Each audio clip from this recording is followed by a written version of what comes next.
लक्ष्मी और कुलक्षणी सीख देने वाली कहानी। बहुत समय पहले की बात है। एक राज्य में उदय प्रताप नाम के राजा का शासन था। उनकी रानी रूपा अपार सौंदर्य और स्नेह की मूर्ति थी। राजा और रानी के बीच अगाध प्रेम था और उनके राज्य में सुख शांति का वातावरण था। कुछ वर्षों बाद जब रानी रूपा गर्भवती हुई तो पूरा राज्य उत्सव की तैयारियों में जुट गया। राजा को संतान प्राप्ति की अपार खुशी थी, लेकिन नियति को कुछ और ही मंजूर था। जब रानी ने एक सुंदर कन्या को जन्म दिया तो उसी क्षण उसकी सांसें थम गई। महल में हाहाकार मच गया और राजा उदय प्रताप इस दुखद घटना से टूट गए। राजा को यह विश्वास हो गया कि उनकी प्रिय रानी की मृत्यु उनकी पुत्री के जन्म के कारण हुई है। शोकग्रस्त राजा ने उस नवजात शिशु को अपशगुनी मान लिया और उसे कुलक्षणी कहकर पुकारने लगा। उन्होंने न तो उसे गोद में उठाया, न ही उसका चेहरा देखा। महल की दासियों को ही उस बच्ची की देखभाल की जिम्मेदारी दी गई। राज्य के मंत्रियों, रिश्तेदारों और ज्ञानी लोगों ने राजा को समझाने की बहुत कोशिश की कि किसी का जन्म या मृत्यु केवल ईश्वर के हाथ में होता है, लेकिन राजा अपने विचारों पर अड़िग रहे। वे अपनी बेटी से घृणा करने लगे और उसके अस्तित्व को ही राज्य के लिए दुर्भाग्य मानने लगे। धीरे धीरे राजा का मन राजकाज से भी हटने लगा। वे न तो दरबार में आते, न ही जनता की समस्याओं पर ध्यान देते। यह देखकर राज्य के मंत्री और सेनापति चिंतित हो उठे। उन्हें डर था कि यदि राजा इसी तरह शोक में डूबे रहे तो पड़ोसी राजा इस राज्य पर आक्रमण कर देंगे और वर्षों की समृद्धि नष्ट हो जाएगी।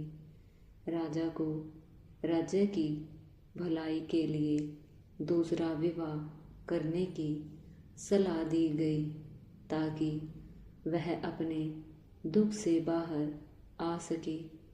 कुछ समय बाद राजा ने दूसरी शादी कर ली, लेकिन नई रानी भी राजा की तरह कुलक्षणी से नफरत करती थी। समय बीतता गया, कुलक्षणी बड़ी होने लगी, लेकिन अपने पिता और सौतेली माँ से उसे कभी स्नेह नहीं मिला। दासियों ने ही उसे पाला पोसा। दूसरी रानी ने भी एक बेटी को जन्म दिया, जिसे राजा ने बहुत प्रेम दिया और उसका नाम लक्ष्मी रखा। लक्ष्मी को हर सुख सुविधा दी गई, जबकि कुलक्षणी को तिरस्कार और अपमान ही मिला। जब दोनों राजकुमारियां बड़ी हो गई तो दूसरी रानी ने राजा से कहा कि अब उनकी शादी कर दी जानी चाहिए। राजा को बस एक ही चिंता थी, कुलक्षणी का साया महल से हटाना।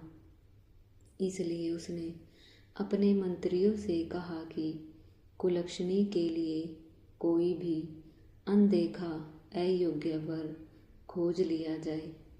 राज्य के नाई और ब्राह्मण एक गांव में पहुंचे, जहां उन्होंने एक अंधे भिखारी युवक को देखा। उसकी माँ और वह खुद भीख मांगकर जीवन यापन करते थे। यही देखकर नाई और ब्राह्मण बहुत खुश हुए और उन्होंने कुलक्षणी के लिए उसका रिश्ता तय कर दिया। राजा ने बिना किसी धूमधाम के कुलक्षणी का विवाह उस अंधे युवक से कर दिया और बिना किसी दहेज के उसे विदा कर दिया। कुलक्षणी रोती हुई ससुराल पहुंची, जहां उसे टूटी फूटी झोपड़ी मिली, लेकिन उसने इसे अपना भाग्य मानकर स्वीकार कर लिया और अपने पति तथा सासू माँ की सेवा में लग गई। कुछ दिनों तक कुलक्षणी ने अपने पति और सास के साथ अत्यंत गरीबी में जीवन बिताया, लेकिन वह कभी ईश्वर से शिकायत नहीं करती थी।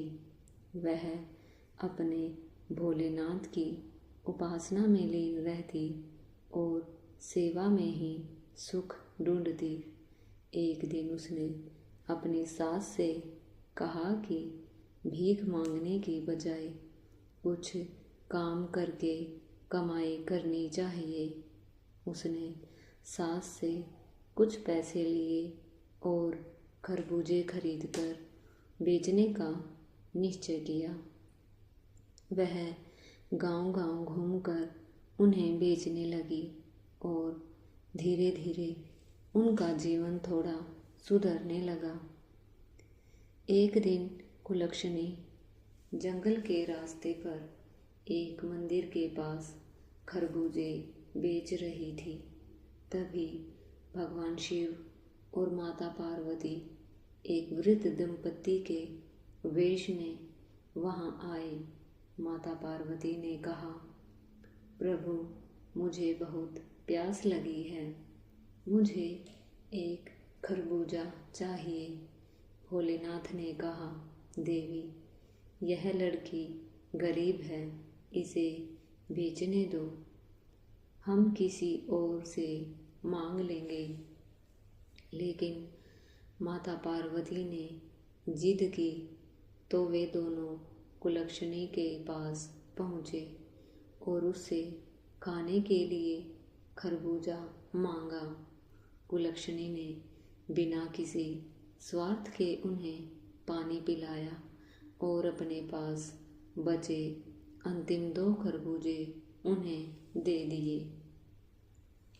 माता पार्वती प्रसन्न हुई और जाते जाते कुलक्षणी को एक चमत्कारी भूति देकर आशीर्वाद दिया। कुलक्षणी ने घर लौटकर अपने पति और सासू माँ को पूरी बात बताई और भूति को चारों कोनों में छिड़क दिया। सुबह जब वे उठे तो उनकी झोपड़ी एक सुंदर महल में बदल चुकी थी। अन्न धन सोना चांदी से घर भर गया था और सबसे बड़ा चमत्कार, कुलक्षणी का पति अब अंधा नहीं था। इस चमत्कार से पूरा गांव चौंक गया। कुलक्षणी ने एक भव्य पूजा रखी और अपने मायके में भी न्योता भेजा। जब लक्ष्मी ने कुलक्षणी की समृद्धि देखी तो उसे ईर्ष्या हुई। उसने भी खरबूजे बेचने का नाटक किया और मंदिर के पास जा बैठी। संयोग से फिर माता पार्वती और भोलेनाथ वृद्ध दंपत्ति बनकर वहां पहुँचे। उन्होंने लक्ष्मी से खरबूजा मांगा, लेकिन लक्ष्मी ने उन्हें दुत्कार दिया। फिर भी माता पार्वती ने भोलेनाथ से उसे भी भूति देने को कहा। लक्ष्मी ने खुशी खुशी भूति अपने महल में छिड़क दी। लेकिन सुबह जब उसने आंखें खोली तो उसका महल एक टूटी फूटी झोपड़ी में बदल चुका था। इसी बीच राजा उदय प्रताप कोढ़ रोग से ग्रसित हो चुके थे और उनका राज्य भी संकट में था।